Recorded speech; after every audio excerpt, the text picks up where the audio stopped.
ఆంధ్రప్రదేశ్లో విజయసాయిరెడ్డి రాజీనామా చేసిన రాజ్యసభ సీటుకి ఎన్నికలు జరగబోతున్నాయి. ఎన్నికలు అంటే మామూలుగా మనకేదో జరిగే ఎన్నికలు కాదు. రాజ్యసభ ఎన్నికలు అంటే ప్రశాంతంగా ఆ ఎమ్మెల్యేలు ఓటేస్తారు కాబట్టి కూల్గా జరిగిపోతే ఒకసారి ఏకగ్రీవం కూడా అయింది.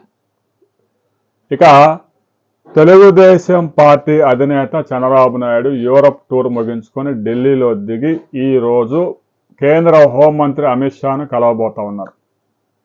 ఇది ఒక కీలక సమావేశం.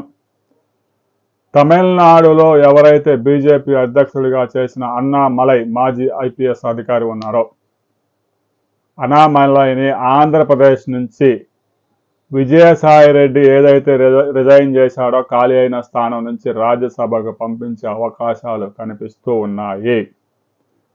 తెలుగుదేశం పార్టీ నుంచి కూడా ఒక 2-3 ప్రముఖులు వారి ప్రయత్నాలు వారు చేసుకుంటూ ఉన్నారు. అయితే తమిళనాడులో బీజేపీ ఏఐఏడిఎంకే వచ్చే ఎన్నికల్లో కలిసి పోటీ చేయబోతా ఉన్నాయి. అమిత్ షా స్వయంగా ప్రకటించారు. ఆ రెండు పార్టీల మధ్య పొత్తు కూడా కుదిరింది.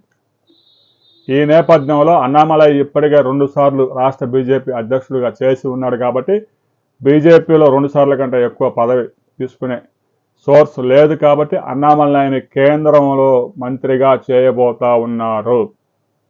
వచ్చే ఎన్నికలు తమిళనాడులో డిఎంకేని స్టాలిన్ని ఎదుర్కొని నిలబడాలంటే పవర్ ఉండాలి అనే ఉద్దేశంతో అన్నామలైకి రాజ్యసభకి ఆంధ్రప్రదేశ్ నుంచి పంపించి కేంద్రంలో మంత్రిని చేయబోతా ఉన్నారు అనే వార్తలు వైరల్గా మారాయి.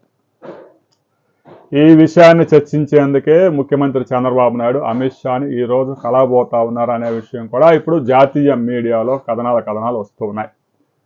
అయితే ఈ రోజు నుంచే నామినేషన్ల ఘట్టం ప్రారంభమైంది. ఈరోజు సాయంత్రానికి రేపటికి తెలుగుదేశం పార్టీ అన్నామలైని రాజ్యసభకు పంపిస్తుందా లేదా అనే విషయంలో కొంత క్లారిటీ వస్తుంది. అమిత్ షాని కలిసి వచ్చిన తర్వాత ముఖ్యమంత్రి దీని మీద ఒక ప్రకటన చేసే అవకాశం ఉంది. ఆ తర్వాత మనం మరిన్ని వివరాలతో మరో వీడియోలు తెలుసుకుందాం.